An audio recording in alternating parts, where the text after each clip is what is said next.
सम्यक्त्व प्राप्ति के लिए शास्त्रकार भगवंतों ने 13 गुण बताए हैं। उसी प्रकार से सम्यक्त्व का जिन्हें विकास करना है, सम्यक्त्व पाने के बाद में देशवृत्ति और सर्ववृत्ति की भूमिका जिन्हें प्राप्त करनी है, उनके लिए यह 13 गुण 11 गुण बहुत ही महत्वपूर्ण गुण रहे हुए हैं। जिसके अंदर प्रथम नंबर के अंदर हमने दान नाम के गुण को देखा था। किस किस प्रकार के दान होते हैं, कैसी कैसी दान की भूमिका होती है, जिसकी जैसी योग्यता और उस योग्यता के अनुरूप दान की भूमिका तैयार होती है। वर्तमान के अंदर भी बहुत से लोग ऐसे हैं जो साधर्मिक भक्ति आदि भक्ति के अंदर इस प्रकार से जुटे हुए हैं। अभी अभी जस्ट क्लास में बैठने के पूर्व में ही मुझे भी कॉल आया, पता नहीं कहाँ से नंबर मिला होगा उनको, लेकिन कॉल करके उन्होंने पूछा कि यदि कोई जरूरत रहे तो आप बोलिए, तो आपके अकाउंट में पैसा डलवाते हैं। फिर वापस मैंने पूछा आप कहाँ से बोल रहे, तो कि जीटो प्लस से बोल रहे हैं। यानी कहने का मतलब है कि ऐसी ऐसी संस्थाएं जो रही हुई है, जिन्हें अपने साधर्मिकों की चिंता लगी हुई है, जो सतत यानी साधु संतों की तो भक्ति करने में तत्पर थे ही, लेकिन साथ साथ में श्रावक और श्राविका की भी उचित भक्ति करने की उनकी भावना रही हुई है। और ये सभी जो है दान की भूमिका के अंदर, उचित दान की भूमिका के अंदर आते हैं। अब दान के बाद में दूसरे नंबर के अंदर जो गुण रहा हुआ है वो शील गुण है, ब्रह्मचर्य का पालन करना। ब्रह्मचर्य के पालन की अनेक भूमिका है। हालांकि दान देना वो बहुत ही आसान है, दान से शील बड़ा भी है और साथ ही साथ उसका पालन करना मुश्किल भी रहा हुआ है। दान हर कोई व्यक्ति दे सकता है। दान छोटा व्यक्ति बड़ा व्यक्ति जिसकी भी भावना हो वो दे सकता है, लेकिन शील का पालन करना हरेक के बस की बात नहीं होती है। शास्त्रों में बताया कि जो दान करने वाला होता है वह शील में सरलता से आगे बढ़ सकता है। वैसे ही शील पालन करने वाले के लिए भोग के साधनों की आवश्यकता घटने पर दान करना और भी सरल हो जाता है। परस्त्री का त्याग करना वो सामान्य स्तर का शील है, स्वस्त्री में संतोष करना वो ऊंचा शील है, और संपूर्ण रूप से स्त्री का ही त्याग कर देना वो उससे भी बड़ा है, और इंद्रिय के विषयों का उपभोग नहीं करना वो उससे भी बड़ा शील है, और अपनी स्वभाव दशा में आत्मदशा में रमणता करते रहना वो सर्वोच्च कक्षा के शील की भूमिका रही हुई है। नीचे से स्तर से लेकर छेक ऊपर स्तर तक का शील का पालन बताया। सामान्य भूमिका के अंदर परस्त्री का त्याग करना वो शील की भूमिका है, और विशिष्ट भूमिका के अंदर इंद्रियों के विषयों का त्याग कर कर आत्मा के भीतर में रमणता करना वो उत्कृष्ट कक्षा का शील रहा हुआ है। शील के लिए जैन धर्मों के अंदर एक स्पेशली शब्द रहा हुआ है, और जिसका नाम है ब्रह्मचर्य का पालन। ब्रह्मचर्य का अर्थ ही होता है, ब्रह्म यानी आत्मा, ब्रह्म का अर्थ होता है आत्मा, और आत्मा के भीतर में रमणता करना वो ब्रह्मचर्य है। स्वयं की आत्मा और उस आत्मा के अंदर मस्त हो जाना, किसी भी प्रकार से संसार की स्मृति भी नहीं होना, वो उत्कृष्ट कोटि का ब्रह्मचर्य रहा हुआ है। अब कौन कौन सी कैसी कैसी भूमिका अभी हमने यहाँ पर देखी। दूसरे नंबर में जो बात बताई थी स्व स्त्री में संतोष होना, वो भी शील की भूमिका है। अपने यहाँ पर महासतिया हुई, और वो एक भी सतिया ऐसी नहीं है कि जिन्होंने शादी न की हो। जितनी भी महासतिया है उसमें से लगभग लगभग सभी महासतियों ने शादियां की थी, लेकिन शादी होने के बाद में बस वो अपने पति के अंदर ही संतुष्ट रही, और कहीं पर भी उनकी वासना भटकी नहीं। आदिनाथ परमात्मा ने जो एक पूर्व के कालों में शादी होती नहीं थी, और शादी की प्रथा का भी जो प्रारंभ हुआ वो आदिनाथ भगवान से हुआ। यानी अपेक्षा से देखने जाए तो शादी करना वो भी व्रत की भूमिका है। जिसकी शादी नहीं हुई है वो उसकी नजर कहीं पर भी घूम सकती है, लेकिन शादी होने के बाद में उसको नियम के अंदर आ जाना है। और सर्वोच्च कक्षा का जो शील बताया, अपनी आत्मा के भीतर में ही रमणता करते रहना, आत्मा के अंदर ही खो जाना, पर विभावों से हटकर स्व के स्वभाव के अंदर डुबकियां लगाते रहना, वो उत्कृष्ट कक्षा की शील की भूमिका है। शील का अर्थ होता है स्वभाव, अपना स्वरूप, जिसे अपनी सामान्य भाषा के अंदर हम सदाचार कहते हैं। जो व्यक्ति सदाचारी है वो शील का पालन अच्छे से कर सकते। आंखों के सामने रखकर सोचे तो स्वभाव को प्राप्त करने के लिए सदाचार का पालन करना वह शील की भूमिका है।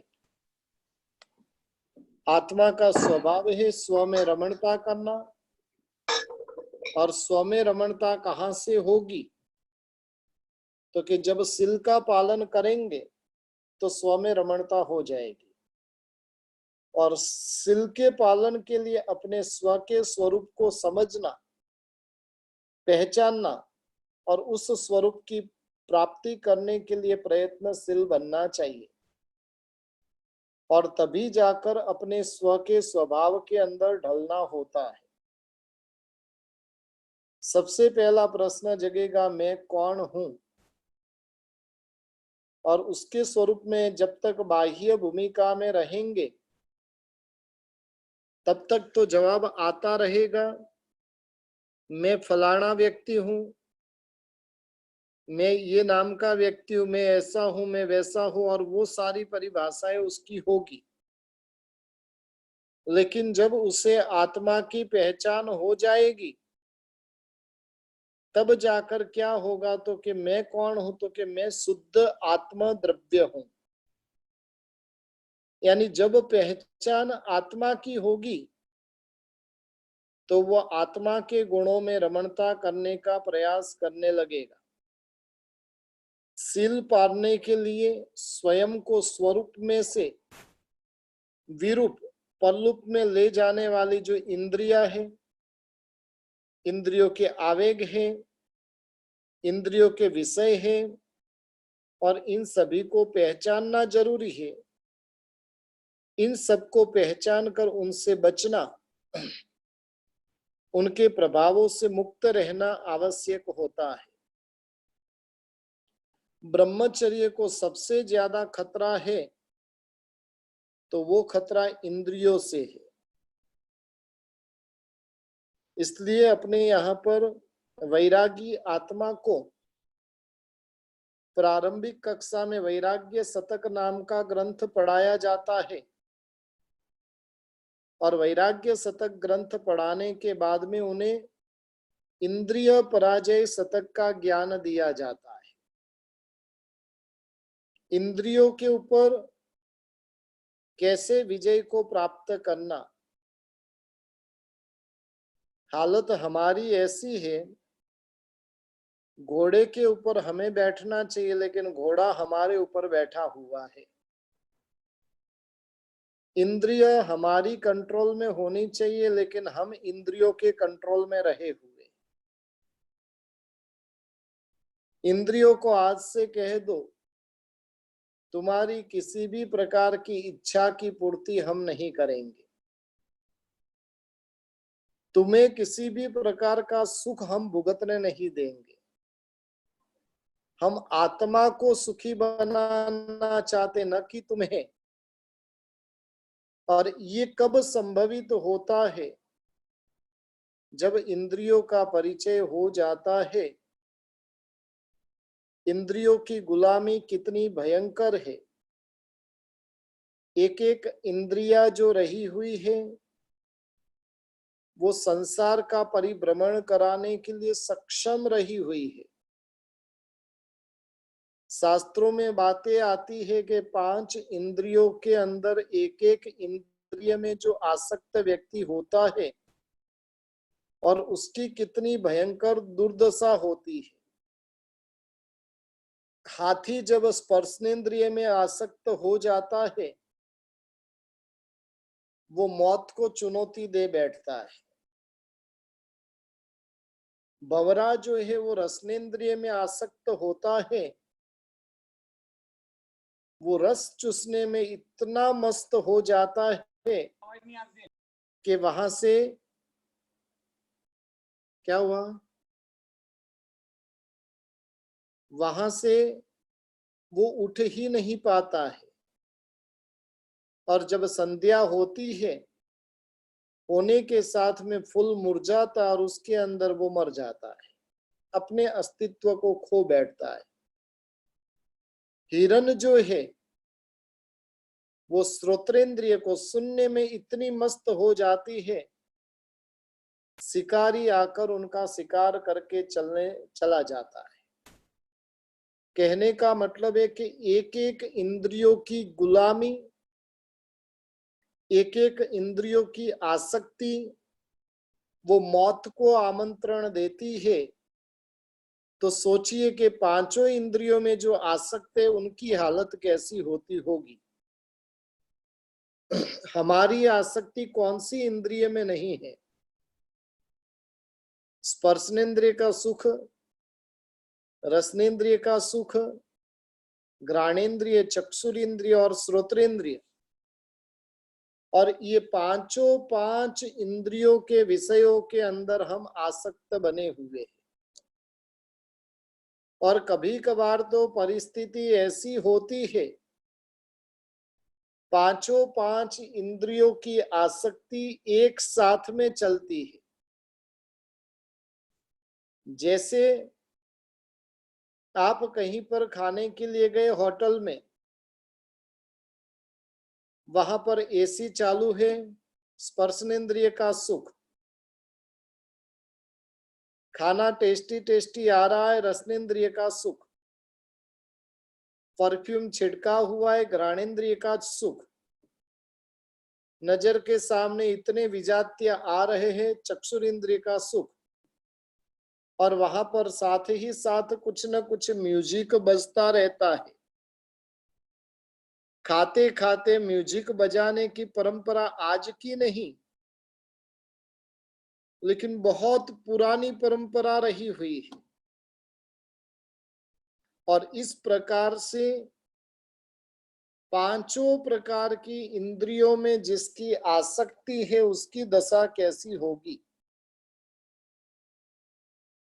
एक एक इंद्रिय में आसक्ति, एक अकेली इंद्रिया यदि नरक गति को आमंत्रण दे सकती है, तो पांचों पांच इंद्रियों की आसक्ति वो किसको आमंत्रण नहीं देगी, वो बहुत बड़ा प्रश्न है।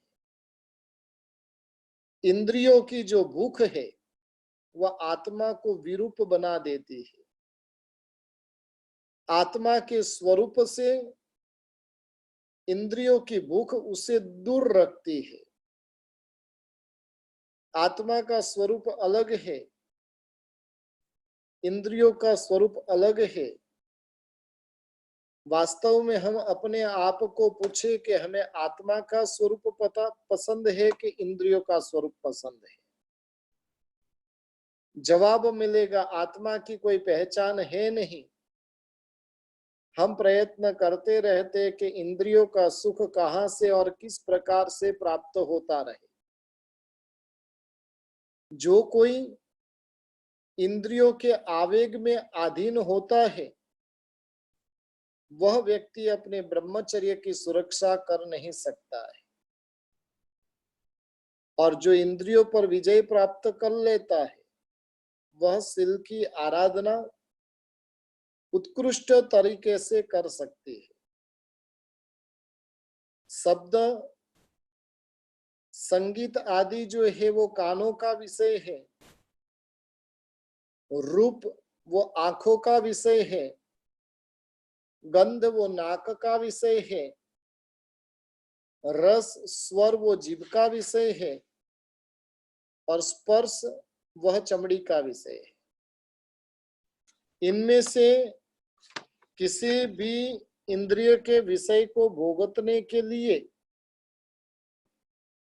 जब इंद्रिया तत्पर बनती है तब यदि आत्मा सावधान नहीं हो तो आत्मा का स्वरूप ढकने की संभावना रहती है। और जब आत्मा स्वयं को भूल जाती है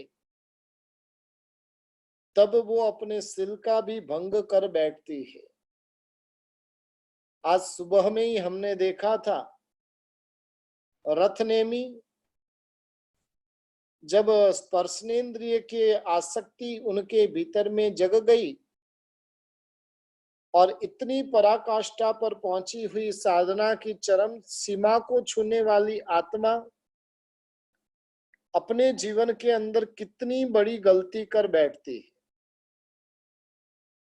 उस समय यदि आत्मा उसके अधीन हो जाए तो समझ लो कि उसका चारित्र भ्रष्ट हुए बिना रहेगा नहीं। और यदि वहां पर वो नियंत्रण प्राप्त कर लेता है तो वहां पर आत्मा की सुरक्षा हो सकती है, उसका शील सुरक्षित रह सकता है। शील का पालन करने की भावना वाले साधकों को इंद्रियों के विषयों से दूर रहना चाहिए। इंद्रियों की जो जो भूख रही हुई है वो भूख कैसी है। आग में जैसे जैसे धान डालते जाते हैं, ईंधन लकड़ियां डालते जाते हैं, वैसे वैसे आग की भूख शांत नहीं होती है बल्कि उसकी भूख और प्रबल होती जाती है। इंद्रियों के भोगों से यदि विराम पाना है तो उसके ऊपर नियंत्रण रखे बिना विराम प्राप्त कर सकते नहीं है। आचार्य रजनीश का कहना है भोगों से जब तक तृप्त नहीं होते हो तब तक भोगों को भुगतते जाओ। प्रभु महावीर देव को ये वचन मंजूर नहीं है। परमात्मा महावीर देव कहते जितना हो सके उतना भोगों से दूर रहने का प्रयत्न करो। और इसलिए नेमिनाथ भगवान भी तारक ऐसे तीर्थंकर की आत्मा भी साधना जो करती है वो भोगों के पास में रहकर नहीं, लेकिन भोगों से दूर जाकर वो साधना करने के लिए पहुंचती है। एक चीज ध्यान रखिए कि इंद्रियों के विषय की तृप्ति जीवन में कभी भी नहीं होगी। अल्प समय की तृप्ति हो सकती है, लेकिन अल्प समय की तृप्ति के बाद में पुनः उसकी इच्छा जगे बिना नहीं रहेगी। कल सुबह में नाश्ता करने के लिए बैठे, नाश्ते के अंदर 32 जाति के व्यंजन, पकवान आदि हमने भोजन किया, जी भरकर पूरे के पूरे जितनी तृप्ति होती थी उतने तृप्त होकर भोजन किया। और वो भोजन करने के बाद में अब इतना तो पक्का है ना कि 24 घंटे तक तो किसी भी प्रकार की इच्छा भीतर में प्रकट नहीं होगी। सुबह में 8-9 बजे नाश्ता किया है तो 1-2 बजे तो वापिस उसकी डिमांड शुरू हो जाएगी। सुबह में परफ्यूम छिड़का था, वो परफ्यूम 6 घंटे 12 घंटे में पुनः उसकी डिमांड खड़ी हो जाएगी। यानी कहने का मतलब है कि आग में जितना भी डालते जाओ उस लकड़ियों को आग स्वाहा करती जाती है। उसी प्रकार से भोगों को भुगतते हुए भोगों से विराम कभी हो नहीं सकता है। यदि हमें कहा जाए कि भी कौन सी उम्र में भोगों से विराम प्राप्त कर सकते हैं, भोगों को भुगतते भुगतते आज दुनिया में 100 वर्ष का इंसान है ना, वो भी भोगों से अतृप्त है। जैसे जैसे उम्र बढ़ती जाती है वैसे वैसे खाने के चटके, सब चटके बढ़ते जाते हैं। अब ऐसा खाने को चाहिए, अब वैसा खाने को चाहिए, वो क्या बताते हैं। थोड़े महीनों पहले एक किस्सा आया था। एक ही व्यक्ति ने 80 इयर्स के आसपास की उम्र, मेरे ख्याल से मैं नहीं भूलता रहूं तो 83 इयर्स की उसकी उम्र, और उसने 79 शादियां की। 83 इयर्स के अंदर उसने 79वीं शादी की। कब भोगों से विराम होगा? भोगों से अपने आप तृप्त होना बहुत असंभव सी बात है। और वो तृप्ति होगी ना, वो 2-4 घंटे की, 2-4 दिन की रहेगी, लेकिन उसके बाद तो वापिस वो इच्छा और प्रबलता के साथ में उदय में आती है। इसलिए क्या करना, तो कि इंद्रियों की भूख के ऊपर विजय प्राप्त करना। इंद्रियों की जो भूख है उन भूखों को ही खत्म करने का प्रयत्न करना। आचार्य भगवंत के 36 गुण शास्त्रों में बताने में आए हैं, और 36 गुणों के अंदर पहला गुण बताया पंचेंद्रिय संवरणों। आचार्य भगवंत जो होते वो 5 इंद्रियों को नियंत्रण में रखने वाले होते हैं। उसका नियंत्रण वो फिक्स कर देते, बस इससे अधिक तो उसको भटकने देना ही नहीं है। और तब जाकर वो उसके ऊपर संयम प्राप्त कर सकते हैं। इंद्रियों के आवेग को पहचान कर उन्हें टालना वो समझदारी है। इंद्रियों के आवेग विकार के वश होकर विभिन्न प्रकार के भोग से पैदा होने वाले पौद्गलिक सुखों का त्याग करना पड़ेगा, और तब जाकर जीव शील का पालन कर सकता है। विषयों की तीव्र आसक्ति सम्यक दर्शन को दूषित करती है, उससे डगमगा देती है। सम्यक दर्शन को स्थिर रखने के लिए ब्रह्मचर्य का पालन अत्यंत ही आवश्यक हो जाता है। सम्यक दर्शन के द्वारा स्वरूप का दर्शन होता है। स्वरूप का दर्शन हो जाता है तो आत्मा अपने स्वभाव के अंदर स्थिर हो जाती है। विषयों की आसक्ति के कारण विरूप में सुख की अनुभूति होती है। जहां पर सुख है वहां पर सुख दिखता नहीं है, और जहां पर सुख नहीं है वहां पर सुख की भ्रांतियां खड़ी होती रहती है। आगे जाकर वो विरूप में स्वरूप का भ्रम होने पर सम्यक दर्शन भी चला जाता है और मिथ्यात्व प्रकट हो जाता है। यदि ब्रह्मचर्य का पालन अच्छे से अच्छा जतन करना हो तो 7 व्यसनों का त्याग करना चाहिए। खाने पीने में विवेक होना चाहिए। टीवी, मोबाइल, फ्रिज आदि की जो तिलांजलि दे देनी चाहिए। विषयों की आसक्ति पुण्य पाप की श्रद्धा को टिकने नहीं देती है। पांचों इंद्रियों पर नियंत्रण न रखने से जिंदगी से श्रद्धा भी नष्ट हो जाती है, और श्रद्धा नष्ट होने के कारण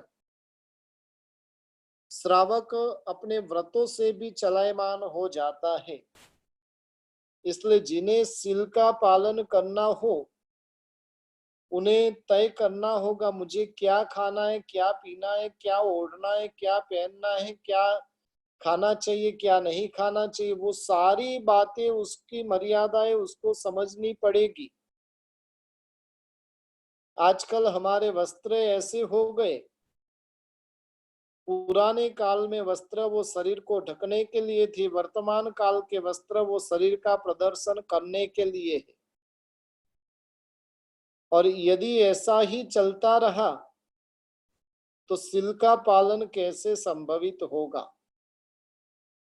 मर्यादा तोड़कर बाहर जाने से सील का भंग होता है, और इसलिए सदगुरु का योग प्राप्त कर कर 7 प्रकार के व्यसनों का जीवन से सदा के लिए उसका त्याग कर देना चाहिए। कर्म की शरण में जाने से परमात्मा के शासन में मना किया है। अंतिम क्षण तक कर्म से लड़ते रहना है। पाप कराने वाले जो दुष्कर्म है उसकी ओर लाल आंख करके उन दुष्कर्मों का यदि त्याग करते हैं तो जीवन के अंदर सहज से ब्रह्मचर्य का पालन हो सकता है।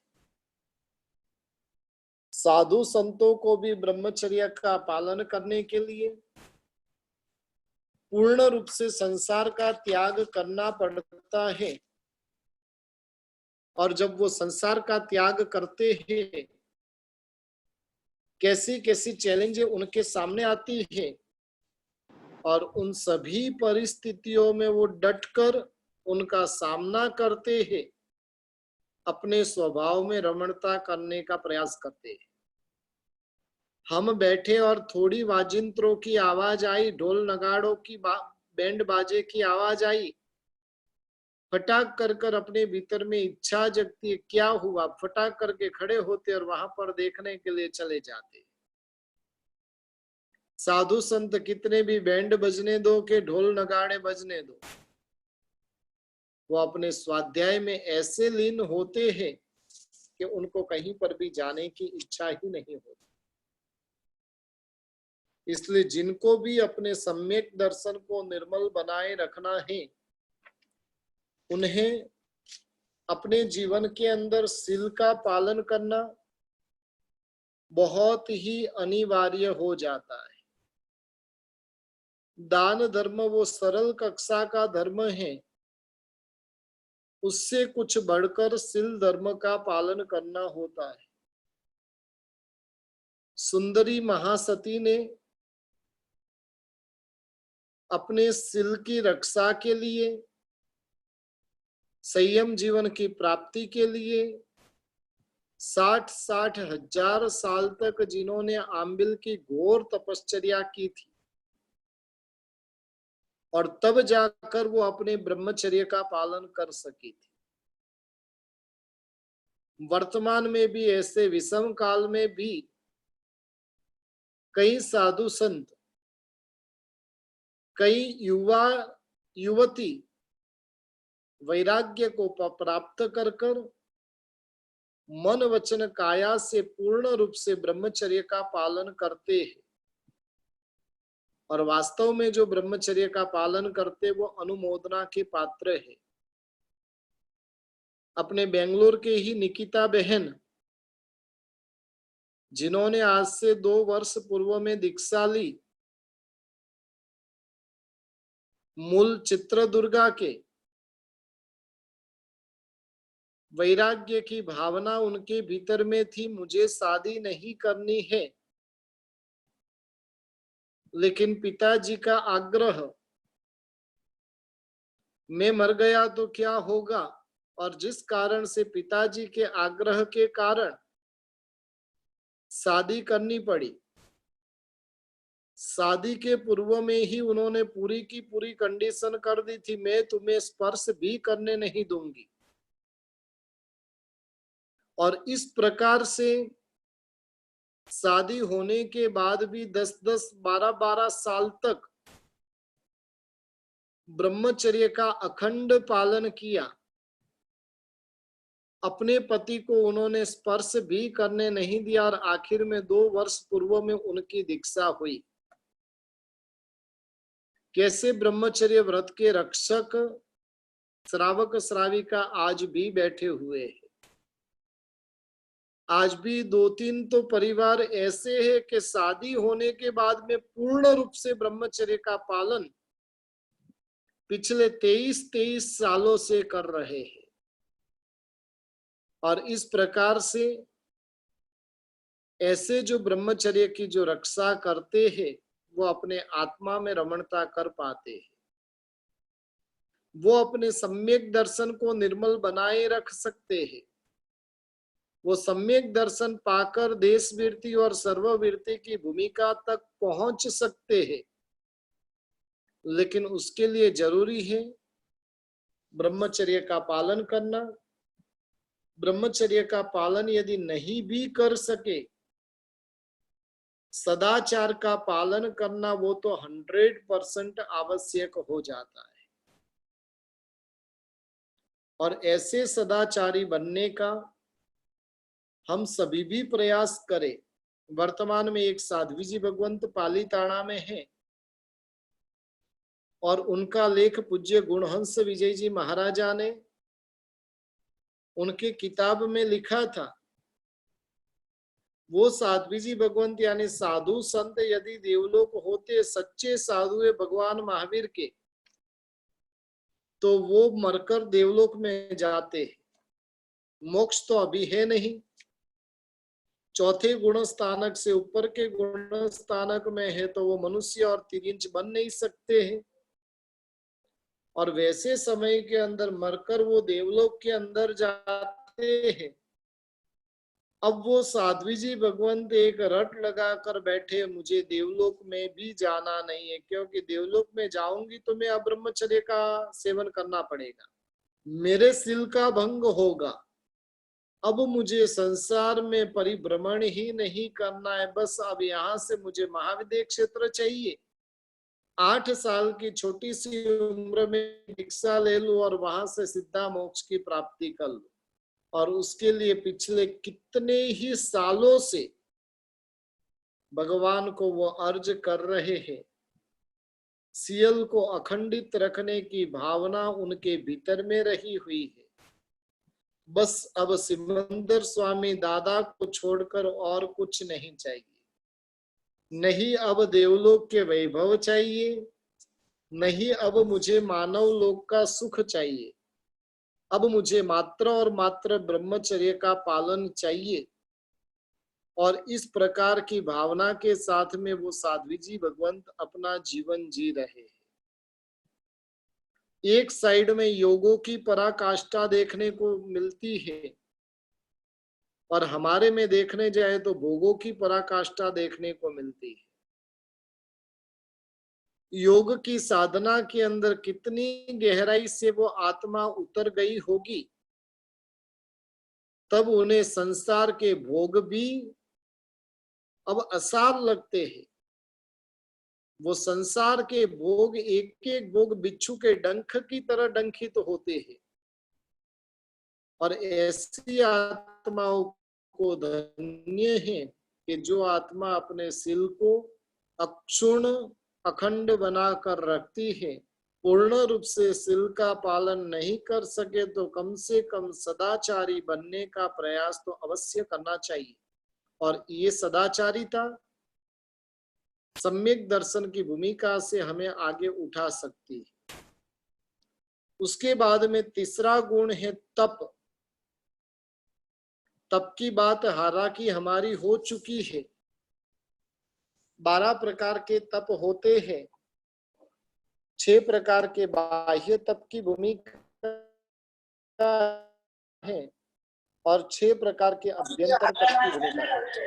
दान और शील का पालन करने वालों के लिए तप साधना सरल हो जाती है। जो दान का पालन करते और शील का पालन करते उनके लिए तप धर्म सरल हो जाता है। जो कर्मों को तपाकर आत्मा को निर्मल करे, सोचते जाना, ये रोज के जो स्वाध्याय के माध्यम से कुछ न कुछ ऐसा चिंतन आपके सम्मुख प्रकट कर रहा हूं और ये एक एक हमारी आत्मा के लिए थर्मोमीटर का काम करती है। लगभग लगभग सबके घर में थर्मोमीटर रखा हुआ रहेगा। जब थोड़ा सा भी शरीर गर्म लगता है थर्मोमीटर मुख में रख देते और पता चल जाता है कि भी टेम्परेचर कितना है।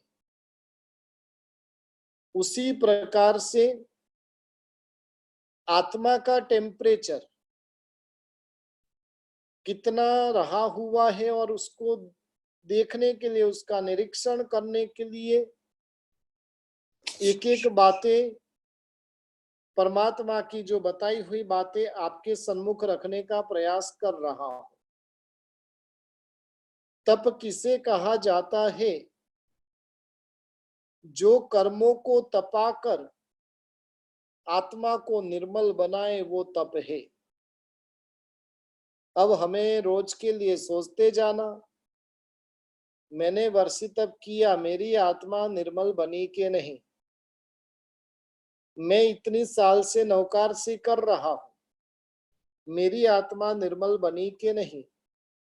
आज अष्टमी का दिन था, किसी ने उपवास किया, किसी ने एकाशना किया, किसी ने आंबिल किया, किसी ने व्यासना किया और किसी ने 4 टाइम भोजन भी किया होगा। जिसने जो भी तप किया हो वो तप के अंदर सोचना कि इससे मेरी आत्मा की निर्मलता कितने % हुई। आत्मा वो कर्मों के ताप से तप रही है,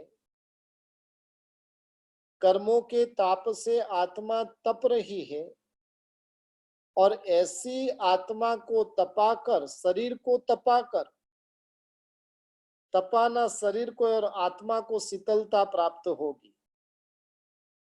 शरीर तपेगा लेकिन आत्मा अंदर से ठंडी रहेगी। आप कहीं पर कार में ट्रैवलिंग कर रहे हैं, कार के अंदर जब एसी चालू होती है ना, वो कार के बाजू में बाहर जो गाड़ी लेकर खड़ा है, बाइक लेकर खड़ा है, उसको पूछो कि यहाँ पर कितनी गर्माहट आ रही है। यानी कार में एसी होती है तो वो काम क्या करती है? बाहर गर्म हवा छोड़ती है लेकिन अंदर वालों को ठंडक देती है। तप हमारा ये काम करता है, शरीर को गर्माहट देती है लेकिन आत्मा को ठंडक पहुंचाने का काम करती है। और यदि ऐसी ठंडक अपनी आत्मा के भीतर में पहुंचती है तो समझना मेरा तप वो वास्तव में तप की भूमिका का है। तप से जैसे कर्म खपते हैं, आत्मा कर्म मुक्त बनती है, वैसे ही तप के माध्यम से शरीर के प्रति की आसक्ति टूटती है और शरीर के प्रति की आसक्ति टूटने के कारण आत्मा देह से मुक्त बन सकती है। जिनको अशरीरी बनना है, जिनको शरीर से मुक्ति पाना है, उन आत्माओं के लिए जरूरी है कि तप के द्वारा शरीर को तपाना पड़ेगा। आत्मा तपती नहीं है, ध्यान रखिएगा। जितना शरीर तपता है, आत्मा को ठंडक पहुंचती है। आत्मा का स्वरूप वो अणहारी है। अणहारी पद में करिया विग्रह गई अनंत, दूर करीते दीजिए अणहारी शिव संत। नैवेद्य की पूजा करते समय परमात्मा से प्रार्थना करते कि प्रभु अणहारी पद की प्राप्ति मुझे अनंती बार हो गई, लेकिन वैसा अणहारी पद अब मुझे नहीं चाहिए। अब मुझे जो अणहारी पद चाहिए वो कैसा चाहिए? तो कि अणहारी शिव संत, जो मोक्ष के अंदर जो अणहारी पद होता है, और वैसे अणहारी पद की मुझे प्राप्ति करनी है। आत्मा का स्वरूप जो है वो अणहारी है, और इस स्वरूप की प्राप्ति के लिए आहार का त्याग वो कंपलसरी हो जाता है। आहार का त्याग किए बिना, तप धर्म का सहारा लिए बिना कोई भी आत्मा मुक्ति रूपी मंजिल को पा सकती नहीं है। जिन्हें भी मुक्ति रूपी मंजिल को पाना है तो तप का सहारा लेना पड़ेगा। शायद मुझे लगता है कि तीर्थंकर देवों से भी हम अधिक होशियार हैं। तीर्थंकर देव जानते थे कि इसी भव में मेरी मुक्ति है। तीर्थंकर देव जानते थे कि इतने वे साल में मेरा मोक्ष होने वाला है,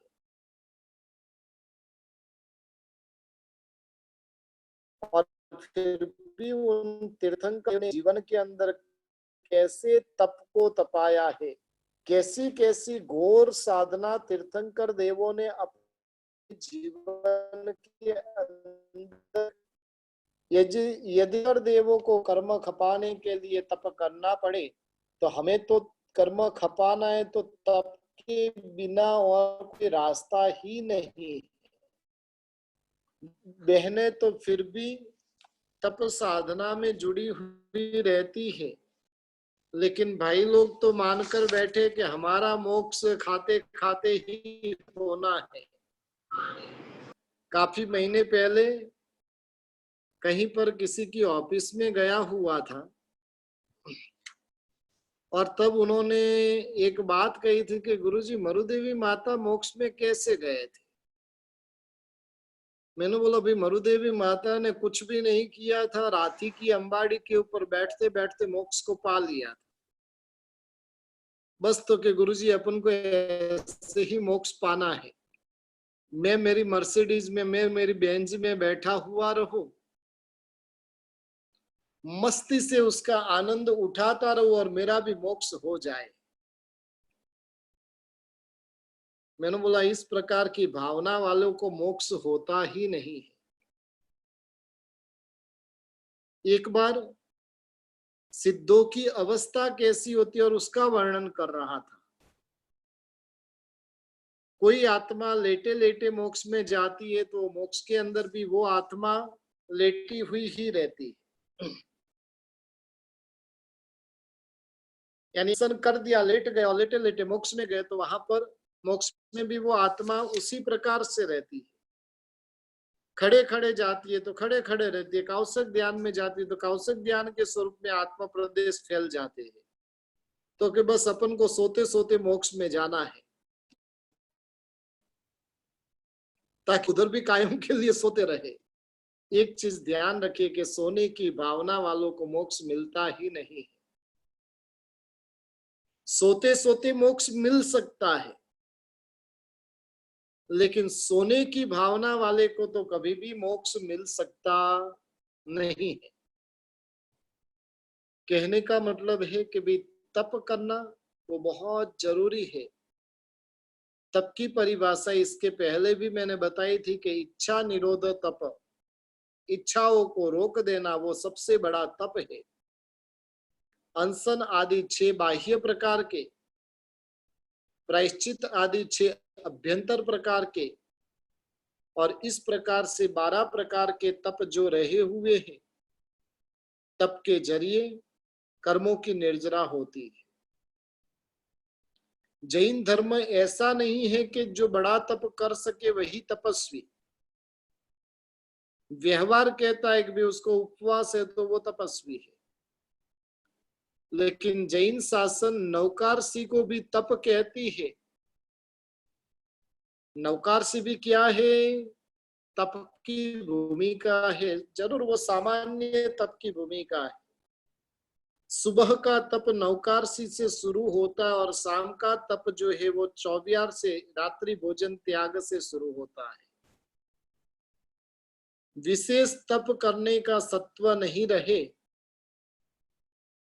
तो कम से कम जीन शासन का ये मिनिमम तप तो हमारे जीवन के अंदर जरूर हम करते रहे। मिनिमम में मिनिमम तप वो नौकारसी का है। कई पुण्यात्मा तो अभी उठते हैं तब 60 पोरसी आ जाती है। किसी को पोरसी आती है ना, किसी को 60 पोरसी आती है, और फिर भी बंदा क्या करेगा? उठते ही सीधा मुंह में पानी डाल देगा? नहीं, पचखान करना है। नौकारसी, पोरसी, 60 पोरसी, जो भी पचखान होता है वो करने का प्रयास करना है। इसलिए सुबह के तप की शुरुआत नौकारसी से होती है और उसका अंत जो है वो 6 महीने के उपवास से होता है।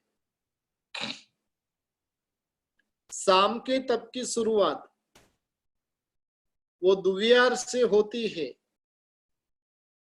और पाणहार में जाकर उसका अंत होता है। लेकिन जीवन के अंदर तप करना जरूरी है। बड़ा तप नहीं कर सके तो कम से कम नौकारसी का तो तप अवश्य करे। आज भी कई पुण्यात्मा ऐसे होते हैं, गुजरात के अंदर तो काफी जगह पर, ये काफी घरों में ऐसे चलता है कि सब्जी लेकर आए हैं, समझ लो कि आज भिंडी की सब्जी लेकर आए और सब्जी को सुधारने के लिए बैठे। जब सुधारने के लिए बैठते हैं तो 2 भिंडी अलग से निकाल देते हैं। 100 भिंडी लेकर आए, 100 भिंडी में से 2 भिंडी अलग से निकाल देते। सबको आश्चर्य हो रहा है क्यों निकालते हैं? पैसा देकर आया और फालतू में वेस्ट करना, ये तो मूर्खामी का धंधा है। 2 भिंडी निकालते क्यों है? और उसके पीछे का कारण बताया कि 98 भिंडी को तो मैं अभयदान नहीं दे सकता, क्योंकि खाए बिना चलता नहीं है, और खाता जब जाए उसको सुधारेंगे, उसके ऊपर प्रहार करेंगे तभी। लेकिन कम से कम इतना तो मैं कर सकता हूं कि 2 भिंडी को तो मैं अभयदान दे दूं, और 2 भिंडी के जीवों को अभयदान देने के लिए 2 भिंडी अलग से निकाल देते, जो भी सब्जी आई हुई रहे। आज से हम भी इतना तो संकल्प जरूर करें। पूर्ण रूप से त्याग नहीं कर सके तो आंशिक त्याग से भी जीवन की शुरुआत करें। रात्रि भोजन का त्याग नहीं कर सके तो कोई बात नहीं, लेकिन इतना तो संकल्प जरूर करें कि रात को खाने के बाद तो खाएंगे नहीं। लेकिन यहाँ पर तो भैंस के जैसे मुंह चलता ही रहता है, गाय के जैसे मुंह चलता ही रहता है। जानवरों के भव के अभी तक संस्कार गए नहीं है। खाने के बाद में बंदा जाकर पान के गल्ले पे जाकर खड़ेगा, उधर भी चबाता रहेगा। अरे भाई, जानवरों के भव में बहुत कुछ चबा दिया, अब कितना चबाना बाकी है। लेकिन फिर भी वहां के संस्कार जाते नहीं है, और जिस कारण से क्या करते हैं, कम से कम इतना संकल्प करो, पूर्ण रूप से त्याग नहीं कर सकते तो आंशिक त्याग की भी भावना रखें। वनस्पति के जीवों को पूर्ण अभयदान नहीं दे सकते तो कम से कम एक दो वनस्पति के जीव को तो मैं अभयदान दे ही दो। यानी तप की शुरुआत नवकारसी से होती है। शाम के तप की शुरुआत रात्रि भोजन के त्याग से होती है। पर्व के दिनों में अलंकार पहने जाते हैं, लेकिन कपड़े पर्वन हो या न हो, हर रोज पहनने होते हैं। पर्व के दिनों में विशेष करके हम सजते हैं, दजते, अलंकार धारण करते हैं। लेकिन पर्व नहीं रहे तो भी वस्त्र पहनना तो कंपलसरी है। नवकारसी आदि जो तप है वो वस्त्रों की भूमिका है। अट्ठम अट्ठाई का तप है वो अलंकार है। फिर से पर्व के दिन जब होते हैं उस समय में काफी लोग जो होते अलंकारों को धारण करते हैं, और पर्व के बिना वस्त्र तो कंपलसरी पहनना होता ही। बस उसी प्रकार से नवकारसी आदि जो तप है वो वस्त्र की भूमिका है। अट्ठम अट्ठाई वगैरह जो तप है वो अलंकार की भूमिका है। अलंकार धारण नहीं कर सके तो कोई बात नहीं, लेकिन वस्त्र से रहित तो घूमना नहीं। कोई यदि समझ लो कि भाई नवकार से नहीं करता है तो उससे आप पूछना, भाई वस्त्र के बिना क्यों घूम रहे हो। आत्मा को नवकारसी का वस्त्र पहनाना तो जरूरी है। आत्मा को रात्रि भोजन त्याग का वस्त्र पहनाना तो जरूरी हो जाता है। सामान्य तप की शुरुआत नवकारसी से होती है और विशेष तप की शुरुआत मिनिमम आम्बिल से होती है। विशेष तप की भूमिका में एकासना व्यासना भी तप नहीं गिना जाता है। उपदान के अंदर आपने देखा होगा, जब आम्बिल होता है, उपवास होता है तो तप करसु बोलते हैं, और जब निवी होती है तब क्या बोलते, पाली पालनु करसु।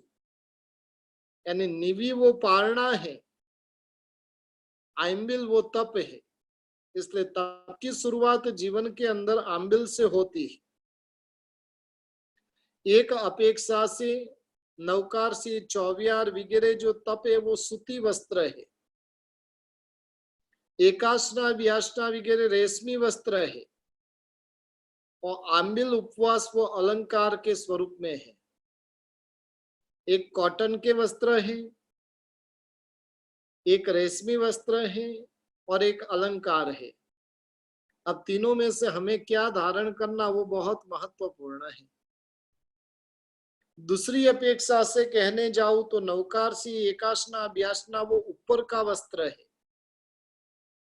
ऊपर का वस्त्र यानी क्या, समझ में आया ना, शर्ट टी शर्ट वगैरह।